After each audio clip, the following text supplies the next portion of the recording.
నేను ఇక మీదట నా కొరకే కాదు యేసు కొరకు జీవింతును నేను ఇక మీదట నా కొరకే కాదు యేసు కొరకు జీవింతును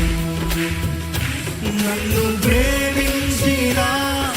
యేసు కొరకే నాకై ప్రాణమిచ్చిన